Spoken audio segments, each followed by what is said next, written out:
Hi, hi everybody. My name is Allie Litwack, and for those who don't know, and I'm a recovering heroin addict, and this is my second video. So I'm still a little nervous. My dad's recording too, and thank God he loves me in all my glory, but he makes things extra difficult. So I wrote this piece. It's inspired by real events. Although I like to think my life is a song, it doesn't happen in rhyme.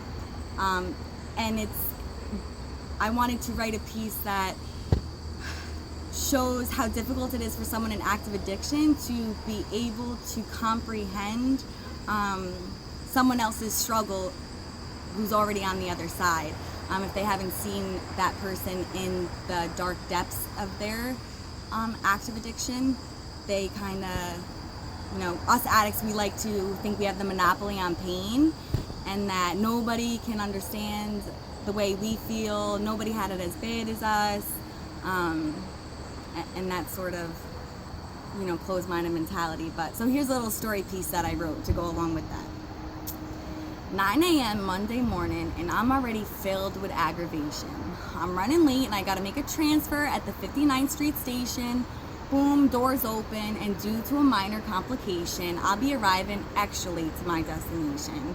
Train's delayed as the MTA lives up to its reputation. I exhale and look around at rush hour's population and instantly remember everything I hate about civilization. All right, now I need you to use your imagination. Picture an Edgar Allan Poe poem, but in a toddler's illustration. And no exaggeration, that's the dude that I walked up to with no hesitation. I looked at him, he looked at me, he's covered in perspiration, and I'm breaking out in a bad case of agitation. A staring death match that I break with a smile and a hey, is this seat taken? He nods his head no and straightens his back in a gentleman's obligation. I laugh and say, damn, 9:30 and my feet are already aching, I swear. I'm too young for my back to be breaking.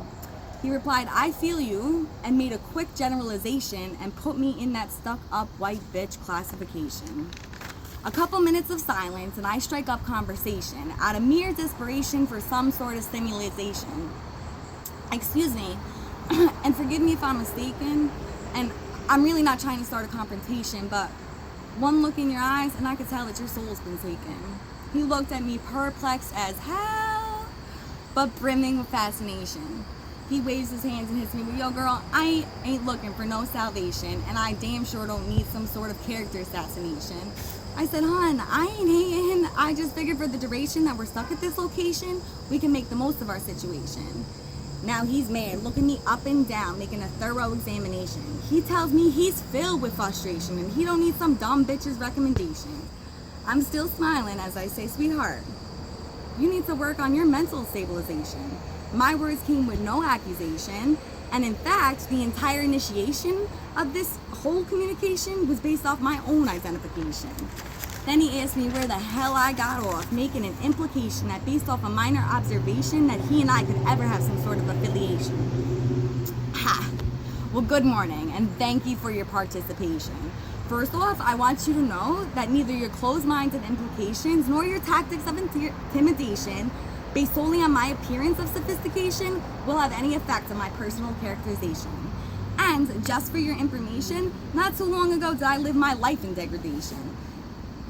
In love with the anticipation of sedation, chasing instant gratification, living in straight desperation to stop my pupils' dilation, with a mental fixation on filling my medication, well familiar with having starvation being my main source of motivation, having my soul's condemnation due entirely to my hopes' dehydration after my parents' pleas filled with devastation after hearing about my addiction's escalation, only being able to see my baby through supervised visitation and being told how to live by fucking probation.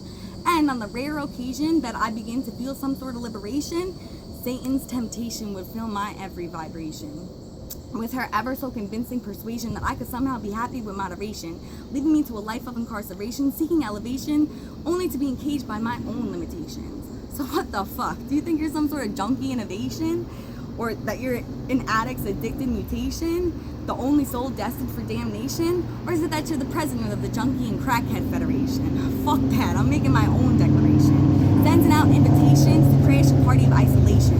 Having anyone who embodies Monday's desperation, filling out an application for the chance to march in a recovery formation.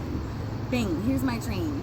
Yo, I'm sorry for my attitude's escalation, but I want you to know that I thoroughly enjoyed this collaboration, and I'm leaving with an even greater sense of appreciation. And I pray that while you're headed on the express to total dissipation, you come to the realization that dope's sole vocation is complete soul domination. And then you remember a brazen stranger's claims of restoration.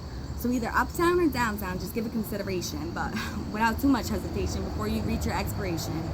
And if this isn't your train, then here's a wink, but a stranger's salutation and a thank you for being my Monday's inspiration.